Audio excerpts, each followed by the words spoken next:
Bonjour à toutes et à tous. Aujourd'hui, je vais vous parler d'astrologie. Non pas comme un art de prédire l'avenir, mais comme d'un langage qui permet de comprendre ce qui est en train de naître. Car l'astrologie, ça n'est pas l'étude du futur. En fait, c'est l'étude du devenir. Elle nous aide à reconnaître les grands passages de l'existence, les périodes de crise, les moments de transformation et les nouvelles possibilités qui cherchent à émerger dans nos vies. Et donc, à travers un dialogue entre astrologie, astronomie et astrophysique, nous allons explorer une question qui accompagne l'humanité depuis des millénaires. Quelle est notre place dans le cosmos? Et surtout, qu'est-ce que les découvertes extraordinaires de l'univers peuvent encore nous apprendre sur nous-mêmes? Et pour commencer, j'avais envie de vous parler des Gaulois. Vous connaissez les Gaulois, vous connaissez leur plus grande peur, que le ciel leur tombe sur la tête. Et ça nous fait sourire aujourd'hui. Et pourtant, en fait, les scientifiques ont regardé ça de plus près et ils en ont conclu que ça n'était pas du tout une mauvaise idée. Des météorites s'écrasent régulièrement sur la Terre. Et donc, même il y a 65 millions d'années, il y a un astéroïde de 10 kilomètres de diamètre qui a mis fin au règne des dinosaures, paraît-il. Et en fait, ça a créé un cratère au Yucatan, au Mexique, qu'on peut encore voir aujourd'hui. Donc, le ciel peut effectivement nous tomber dessus. Les Gaulois avaient vu juste. Et ce qui m'intéresse dans cette peur ou dans cette crainte, c'est que depuis toujours, l'être humain lève les yeux vers le ciel. Pas seulement pour admirer, pas seulement par peur, mais bien parce qu'il pressent que quelque chose se joue là-haut qui le concerne intimement. Et, euh, et je voulais aussi vous parler de quelque chose d'encore plus vertigineux. Vous imaginez, vous allongez sur l'herbe, vous regardez le ciel au-dessus de vous et vous avez l'impression d'être posé sur quelque chose de parfaitement stable, d'être là, immobile. Et pourtant, nous sommes en permanence dans une sorte de chute retenue par une force invisible, la gravitation. Sans elle, en fait, nous partirions dans le vide. C'est quand même fascinant d'y penser, non? Nous sommes collés à une planète qui tourne autour du Soleil à près de 30 kilomètres par seconde. Et cette planète, eh bien, elle entraîne avec elle toute notre existence dans une immense traversée cosmique. Et quant au Soleil, lui, de son côté, il file autour du centre de la Voie lactée à environ 240 kilomètres par seconde. Autrement dit, absolument rien n'est immobile. On voyage dans l'univers à une vitesse vertigineuse, tout en ayant l'impression d'être tranquillement assis ici, devant notre écran, tranquillement. En fait, nous vivons suspendus dans le vide cosmique. Et donc, bienvenue dans l'univers. D'ailleurs, en parlant de l'univers, est-ce que vous réalisez qu'il y a un siècle à peine, nous pensions encore que justement cet univers était immobile et éternel? On ignorait complètement ce qui faisait réellement briller les étoiles, et nous ne savions pas encore qu'elles naissaient, qu'elles évoluaient, et puis qu'elles mouraient. Un siècle, en fait, ce sont nos grands-parents. Et depuis, en moins de 100 ans, la science a engrangé plus de connaissances sur l'univers que depuis que l'homme contemple le ciel. Voilà le monde dans lequel nous vivons. Et donc, face à cette immensité, un univers de presque 14 milliards d'années, avec 2000 milliards de galaxies, eh bien, que fait l'être humain? Il observe, il cherche du sens, il fabrique du langage. Et donc, depuis des millénaires, l'un de ces langages s'appelle l'astrologie. Ce n'est pas le seul langage, bien sûr, c'est l'un des plus anciens, l'un des plus universels et l'un des plus vivants, parce qu'il parle de quelque chose que la science, avec toute sa puissance, ne traite pas, la façon dont nous vivons les choses de l'intérieur, le sens que nous donnons à ce que nous traversons, le rythme profond de nos vies. Et donc aujourd'hui, je vous invite à regarder l'astrologie pour ce qu'elle est, un langage symbolique parmi d'autres, ok, mais un langage d'une grande précision pour lire les cycles, les crises, les seuils, les nôtres et ceux de notre époque. Et voici ce que je voudrais vous partager, l'astrologie et l'intelligence du devenir. Ce n'est pas une technique de prédiction, ce n'est pas un système qui dirait ce qui va arriver, mais en fait, c'est quelque chose qui me semble bien plus utile. C'est un langage capable de lire les dynamiques à l'œuvre dans une vie, dans une époque, dans les grandes transformations que nous traversons collectivement et dont souvent nous ne savons pas encore le nom. Devenir, ce n'est pas savoir où l'on va. En fait, c'est comprendre dans quelle direction quelque chose se constitue.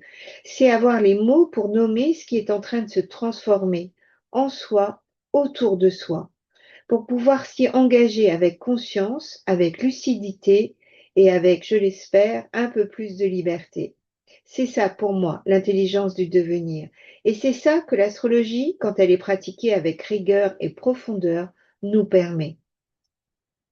L'astrologie est vraiment née de l'émerveillement des hommes et des femmes face au ciel nocturne.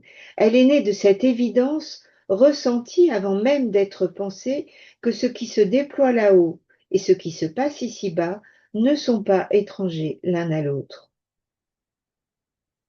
Et donc, pour vous parler de cette intelligence du devenir, je vais vous emmener dans 3 mouvements. Le premier, c'est comment le ciel a changé de visage et comment, à chaque fois que notre image du cosmos s'est transformée, quelque chose dans la conscience humaine s'est transformé avec elle. Le deuxième mouvement, ce sont 2 révélations que l'astronomie moderne nous a faites sur le temps et sur l'invisible et qui rejoignent de façon troublante ce que l'astrologie a toujours su. Et le troisième, c'est pourquoi nous ne sommes pas seulement des spectateurs du cosmos, nous en sommes une expression et ce que cela change pour nous, pour la façon dont nous pouvons habiter nos vies. Alors voici maintenant le premier mouvement. Le ciel a changé de visage et la conscience humaine avec lui.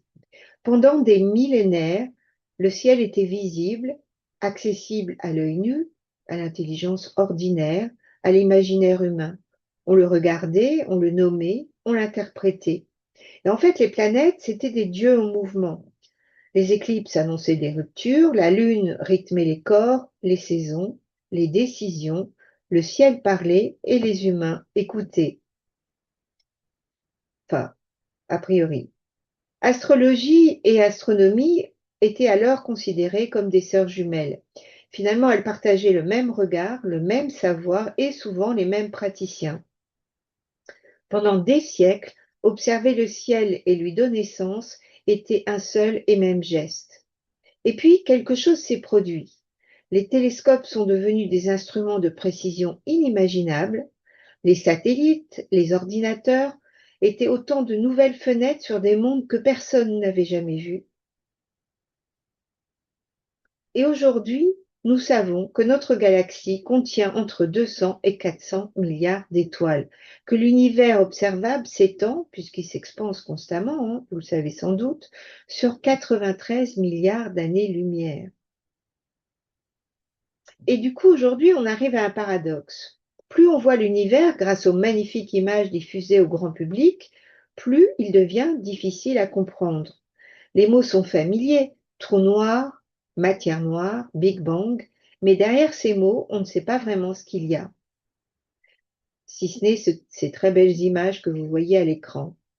Et le fossé entre ce que savent les astronomes et ce que nous comprenons réellement, finalement, il n'a pas cessé de se creuser. Au point qu'aujourd'hui, il suffit plus d'observer le ciel, il faut des astrophysiciens pour en comprendre toute la complexité. Sauf que la question, elle n'a pas changé. La question qui a poussé les Babyloniens à scruter le ciel il y a 4000 ans, la question qui animait Ptolémée, Kepler, Flammarion Eh bien, c'est la même qui nous habite aujourd'hui. Quelle est ma place dans tout ça? Quel sens donner à ce que je traverse? Comment lire les cycles de ma vie, les crises, les renaissances? La science, elle répond en partie à ces questions, à la partie observable, mesurable et reproductible. Et elle le fait avec une rigueur et une puissance en fait sans précédent dans l'histoire humaine. Mais elle laisse derrière une toute autre partie. Il suffit pas de décrire ce que le savoir astronomique découvre. En fait, il faut analyser comment ce savoir change notre manière d'être humain. Comment il se fait culture? En quoi il nous demande de faire évoluer notre façon de vivre? Et ça, c'est exactement la question de l'astrologie. Comme le dit Luc Biget, qui est un astrologue que vous connaissez sans aucun doute, un astrologue humaniste, chercheur, écrivain, conférencier, l'astrologie n'est pas une conception du monde, c'est-à-dire un système qui prétendrait dire ce qu'est le réel, comme le fait la science. En fait, c'est une vision du monde, c'est une façon de l'habiter, de l'orienter et d'y trouver du sens. Finalement, ces deux choses ne s'opposent pas. La seule chose, c'est qu'elles ne jouent pas sur le même terrain. L'astronomie nous dit ce que le ciel est, l'astrologie explore ce que le ciel fait à la conscience. Évidemment, quand on accepte de l'écouter. Ce sont deux langages, deux façons de concevoir le cosmos, l'une à bout d'équations, l'autre à bout de symboles. Et l'humanité, depuis qu'elle existe, a toujours, je dis bien toujours, eu besoin des deux. Et maintenant, regardons l'évolution des centres et ce que cela nous demande, parce que nous allons voir que la conscience suit le cosmos. Et donc, je voudrais vous raconter une histoire que vous connaissez, mais dont on ne mesure pas toujours la profondeur. Et donc, vous le savez, au commencement, l'être humain est le centre. Le ciel tourne autour de lui, le soleil se lève pour lui, se couche pour lui, les planètes, les planétesses, qui veut dire astres errants, eh bien, elles erraient dans le ciel au milieu des étoiles fixes. Et tout est très ordonné, très hiérarchisé. La conscience, elle est enserrée dans cette certitude, rassurante, close, circonscrite, j'ai envie de dire. Elle sait où elle sait ce qu'elle est. Et puis, Copernic arrive. Et quelque chose de considérable se produit. Parce que Copernic nous dit, au centre de tout repose le soleil. Et en fait, cette phrase, elle paraît très simple aujourd'hui, mais elle a changé radicalement la place de l'être humain dans le cosmos. Avant Copernic, on pensait que la Terre était immobile au centre de l'univers.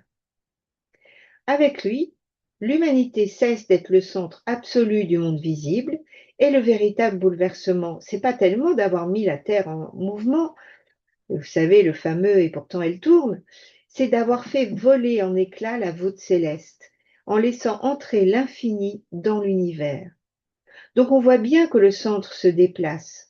Ce n'est plus la Terre, c'est le Soleil. Et il est frappant de voir comment cette image va traverser les esprits. Parce que un siècle plus tard, Louis XIV, il en a fait le symbole de son règne, le roi Soleil, centre absolu, autour duquel gravitent le royaume, la cour, les courtisans. Et à travers lui, finalement, c'est toute une représentation du pouvoir qui se met en forme. Un centre rayonnant autour duquel tout s'organise, comme si la conscience collective s'imprégnait peu à peu des révolutions cosmiques, jusqu'à les inscrire dans ces structures sociales et mentales. Parce que c'est ça le mouvement de fond. Chaque fois que le cosmos change de forme, la conscience finit par changer avec lui. Pas immédiatement, évidemment, pas sans résistance, mais inexorablement. Et puis vient Edwin Hubble, qui est un astronome du XXe siècle. Et là, à nouveau, une nouvelle rupture. Le Soleil lui-même n'est plus le centre. Il est une étoile parmi des centaines de milliards dans la Voie lactée. Une étoile parmi d'autres, ni la plus grande, ni la plus brillante. Et puis qui tourne autour de la Voie lactée, donc un espèce de point perdu dans une immensité qui nous dépasse. Et la cosmologie moderne, elle va encore plus loin que ça, puisqu'il n'y a plus de centre du tout. Il n'y a plus de milieu et il n'y a plus d'endroit privilégié. Partout, c'est la même chose. Alors, pour l'être humain, c'est quand même un peu vertigineux, vous ne trouvez pas? 3 fois, on a dû renoncer à l'idée d'un centre. Et pourtant, et c'est ce qui me frappe, c'est qu'à chaque fois que ce centre s'efface, quelque chose en nous s'ouvre. Notre regard s'élargit, notre manière de nous situer change, comme si à chaque fois que l'univers s'agrandit, la conscience humaine était appelée à s'agrandir avec lui. Et il y a un homme qui a vu son mouvement avec une grande clarté, qui s'appelle Dan Rudyard. C'est un astrologue, un philosophe, un musicien, et il a passé sa vie à se demander qu'est-ce que les révolutions cosmiques demandent à la conscience humaine. Et voici ce qu'il propose. Il dit que chaque grande image du cosmos que l'humanité a adoptée n'est pas seulement une description du ciel, c'est une projection de ce qu'elle est et de ce dont elle a besoin à ce moment de son évolution. Quand l'être humain voyait des dieux dans le ciel, c'est qu'il avait besoin des dieux avec qui entrer en relation. Quand il a commencé à voir un univers mécanique, ordonné, réglé comme une horloge, c'est qu'il avait besoin de stabilité pour construire son individualité.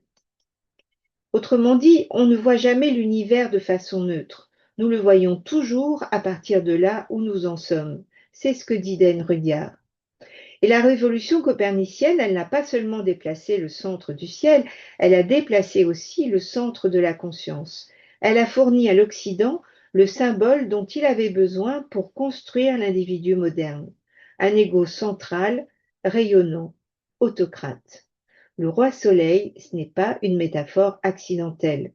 C'est véritablement la révolution copernicienne intégrée dans la chair d'une civilisation. Chaque société modèle inconsciemment ses structures sur le cosmos qu'elle habite.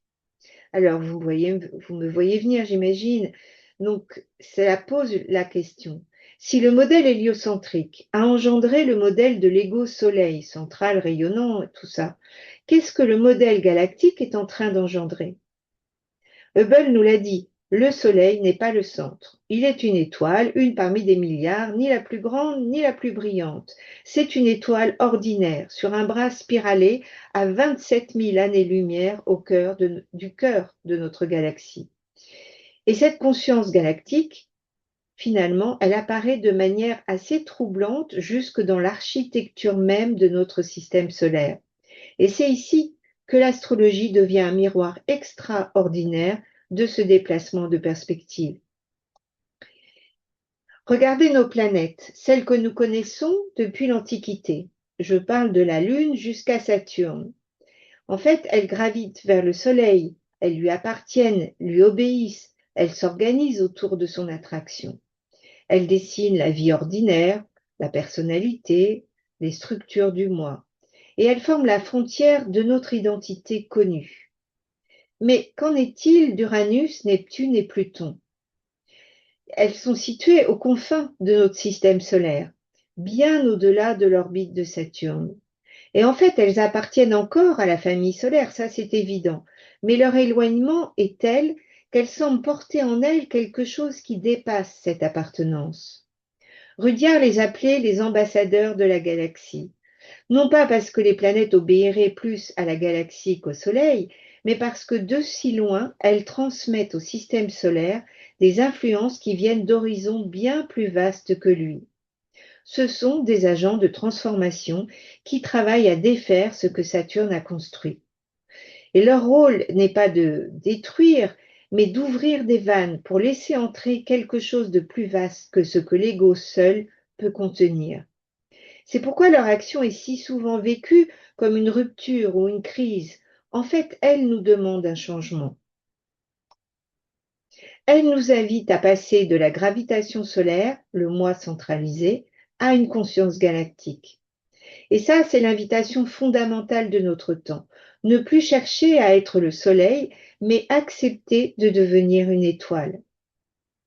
Il ne s'agit pas de disparaître en tant qu'individu, mais changer de manière d'être, passer d'un moi qui rayonne seul à une présence qui rayonne avec. Et ce mouvement, finalement, l'astrologie l'a toujours porté, parce que le thème natal ne dit pas que nous sommes le centre de l'univers, Il nous dit que nous sommes le centre de notre propre expérience et que cette expérience singulière, irréductible, précieuse, n'a de sens que dans sa relation au tout. Chaque être humain est le centre vivant de son propre chemin. Et donc, c'est une invitation à la responsabilité. Le thème natal, il ne détermine pas qui nous sommes. En fait, il dessine le terrain dans lequel notre liberté va devoir s'inventer. La scène, elle est posée, mais c'est nous qui écrivons la pièce. Et à ceux qui verraient dans l'astrologie un système qui enferme plutôt qu'il ne libère, je dirais que l'astrologie n'est pas une science rationnelle. Mais irrationnel ne signifie pas non rationnel. Cela signifie simplement en dehors de la rationalité scientifique. Et la science n'a pas le monopole du savoir. En fait, la logique cartésienne, elle traite des mécanismes et elle évacue le sens.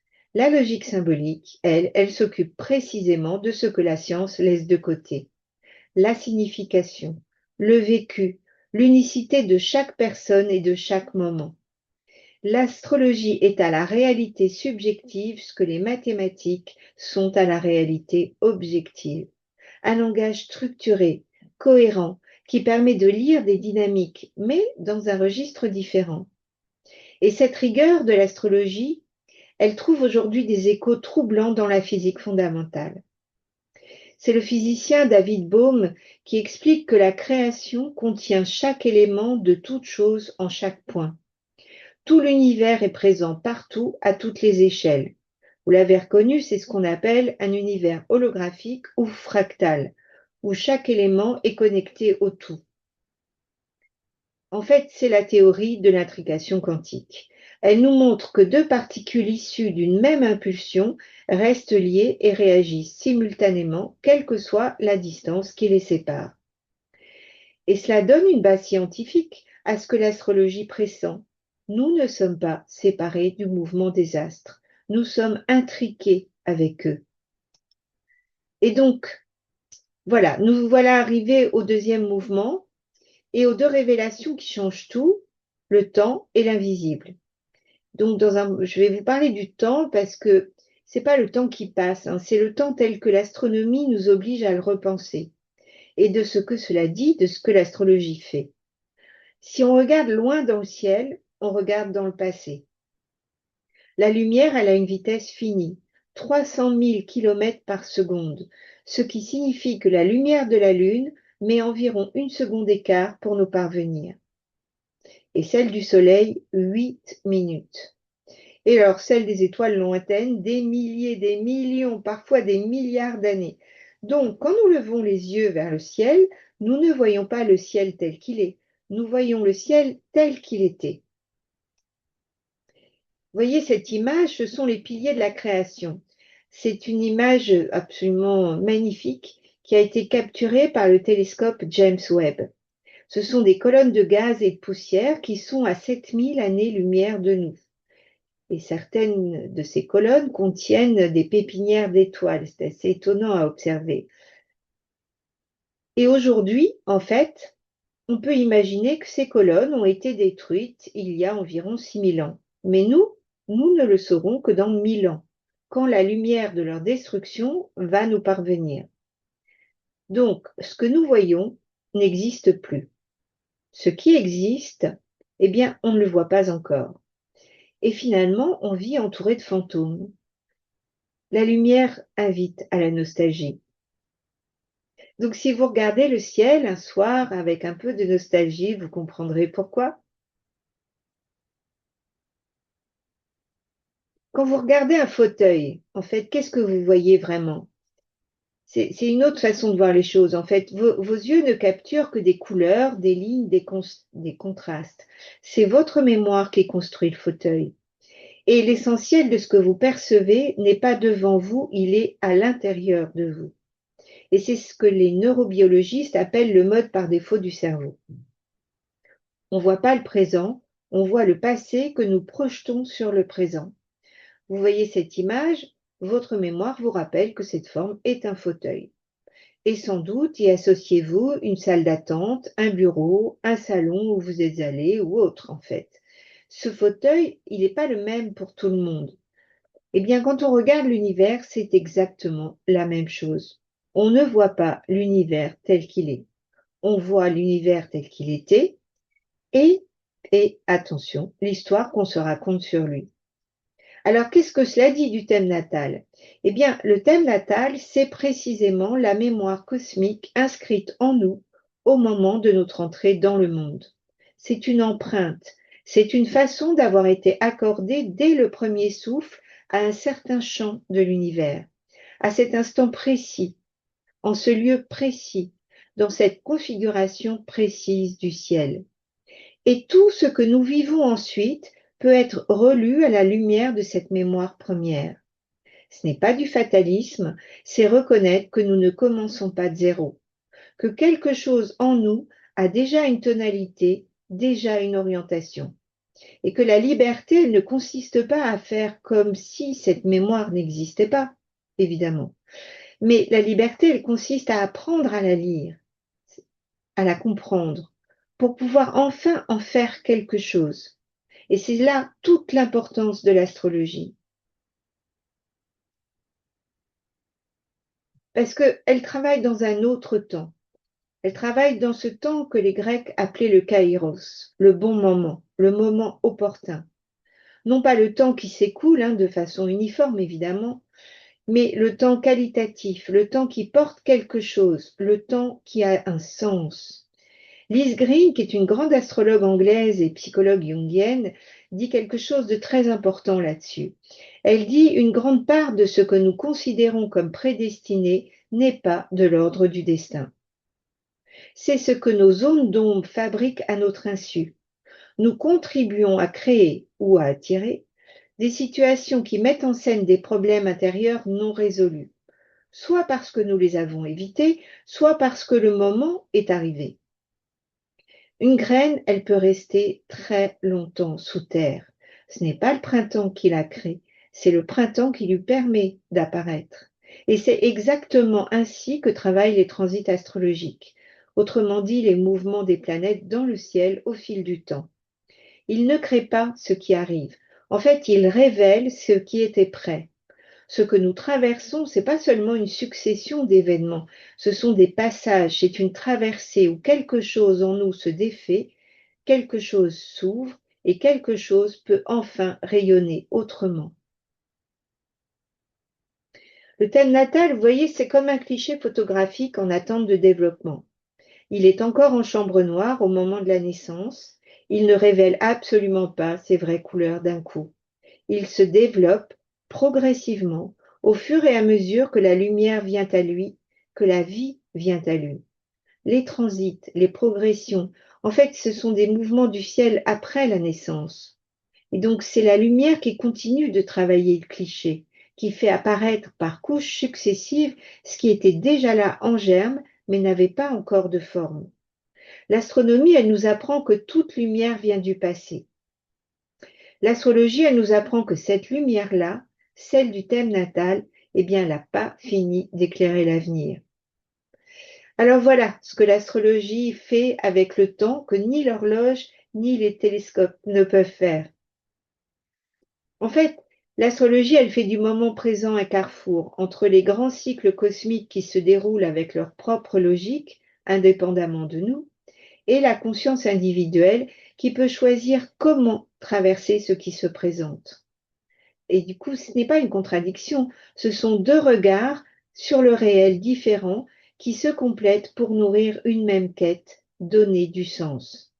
Et c'est peut-être cela l'intelligence du devenir, non pas savoir ce qui va arriver, mais savoir qui on est quand cela arrive, savoir d'où l'on vient, savoir ce que l'on porte, pour traverser le temps non plus en aveugle, mais en conscience. Et maintenant, je voudrais vous soumettre un chiffre qui remet les choses un peu en perspective. C'est 5%. 5%, c'est la part de l'univers que nous connaissons. Atomes, lumière, étoiles, galaxies, planètes, tout ce que l'astronomie observe, mesure, photographie, tout cela représente 5% de ce qui existe. Et les 95% restants? Eh bien, c'est de la matière noire, c'est de l'énergie sombre, invisible. On ne les voit pas, on ne les capte pas, on ne sait pas encore de quoi elles sont faites. On en déduit leur existence uniquement par leur effet sur ce qui est visible. En fait, sans la matière noire, les galaxies auraient mis beaucoup plus de temps à se former. Et d'ailleurs, certaines se seraient évaporées, parce que trop légères pour retenir leurs étoiles. En fait, c'est la matière noire qui tient les galaxies ensemble. L'invisible gouverne le visible. Ça parle de nos vies, non? Et pourtant, c'est de l'astrophysique. Et c'est exactement ce que l'astrologie a toujours su, ou plutôt ce qu'elle a toujours postulé, avec ses propres outils, dans son propre langage, que ce qui se passe à la surface d'une vie n'est que la partie visible d'une dynamique beaucoup plus vaste, que derrière ce qui se voit, il y a quelque chose qui structure, qui tient et qui organise, et qui la plupart du temps échappe à la conscience ordinaire. Et donc, ce que l'astrophysique nous dit en équation, eh bien la vie intérieure le connaît autrement. Ce que nous ne voyons pas en nous finit toujours par gouverner ce que nous vivons dehors. Donc tout ce qui nous arrive peut être lu d'une manière symbolique, parce que ce qui nous arrive, c'est souvent ce que nous n'avons pas pu ou voulu voir, et qui finit par se manifester dehors faute d'avoir été accueilli dedans. Et lorsque ce sens est intégré dans la conscience, l'événement, lui, n'a plus lieu d'être. Et à nouveau, ce n'est pas du fatalisme, c'est exactement l'inverse. C'est dire que ce que nous subissons, nous pouvons apprendre à le comprendre. Et ce que nous comprenons, eh bien, nous n'avons plus à le répéter. Et l'astrologie fait partie des langages qui nous aident à comprendre. Alors voilà, nous sommes arrivés maintenant au troisième mouvement, qui est nous sommes une expression du cosmos. Et donc pour cela, je vais vous parler d'un scientifique. En tout cas, je vais vous le citer. Il s'agit de David Elbaz, un astrophysicien, directeur de recherche au CEA, c'est-à-dire au Commissariat à l'énergie atomique et aux énergies alternatives. Donc c'est un des plus grands spécialistes mondiaux de la formation des galaxies. Et c'est quelqu'un, évidemment, pour qui les équations, c'est vraiment le pain quotidien. Et voilà ce qu'il dit. Il dit, nous sommes faits de poussière d'étoiles, interroge-t-il. Non, mieux, nous sommes des étoiles. En ce moment même, chacun de nous rayonne dans l'infrarouge. C'est incroyable, non? 1 kilogramme d'être humain émet 200 000 fois plus de particules de lumière qu'1 kilogramme de soleil. En fait, le métabolisme humain produit plus de chaleur rapportée à son poids que la fusion nucléaire dans le cœur du soleil. Nous ne sommes pas des spectateurs du cosmos. Nous en sommes une expression, une forme particulière que l'univers a prise après presque 14 milliards d'années de travail. Je trouve ça impressionnant puisque Goswami Kriyananda nous disait souvent, vous n'êtes pas à part de la vie, vous êtes la vie. Eh bien, vous voyez, l'astrophysique est en train de nous l'objectiver, si j'ose dire, parce que je trouve ça impressionnant. Et vous voyez bien là, finalement, que l'univers, ce n'est rien d'autre qu'une histoire racontée par la lumière.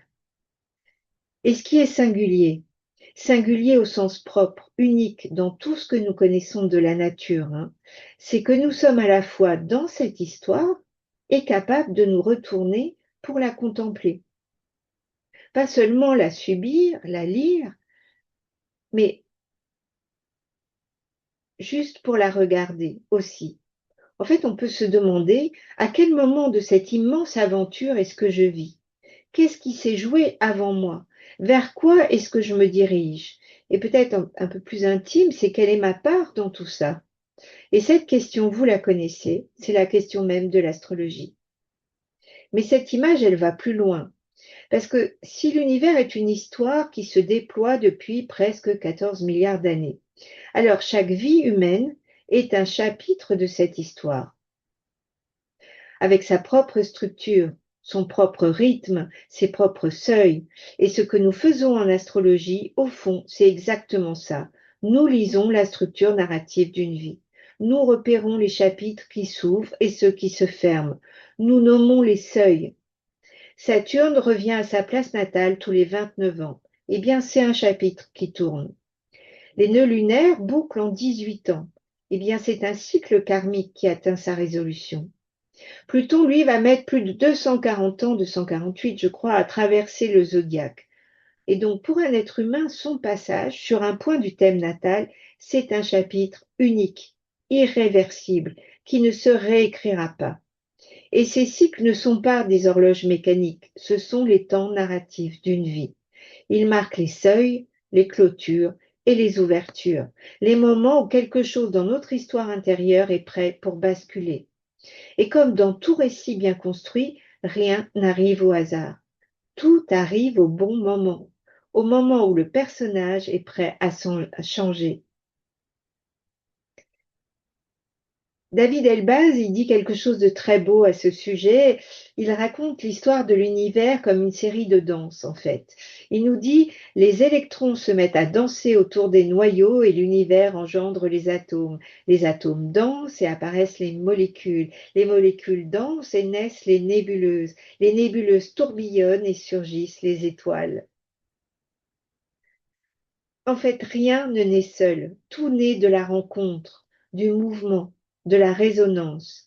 Et cette danse, eh bien, les astrophysiciens nous disent qu'elle a commencé avant même la matière. Au commencement, il n'y avait pas d'atomes. Il y avait juste une vibration, une note, une seule note vivante qui remplissait tout l'espace.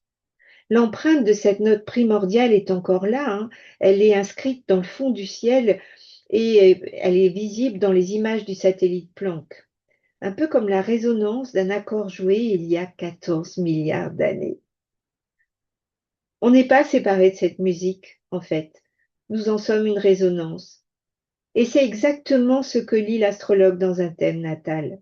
Non pas des planètes isolées, mais des planètes en relation, qui dansent entre elles.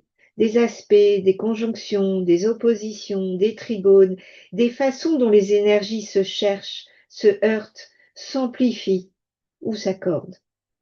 Le thème natal, c'est une partition. C'est une musique qui attend d'être jouée. Et ce qu'il révèle, c'est la façon singulière dont chaque être humain joue sa note propre, sa ligne mélodique dans le grand concert de la vie. Et aujourd'hui, eh bien, la galaxie elle-même, elle entre dans le champ de notre conscience. Les trous noirs marquent la limite de nos équations. Vous voyez ici un trou noir supermassif en rotation. C'est impressionnant, non? En fait, derrière l'horizon des événements, les lois que nous connaissons s'effondrent.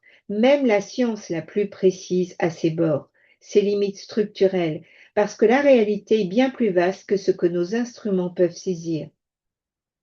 Les trous noirs, ce ne sont pas des vides, pas du tout, ce sont des seuils, des lieux où nos anciennes certitudes s'arrêtent et où quelque chose d'autre commence, que nous pressentons sans pouvoir encore le nommer.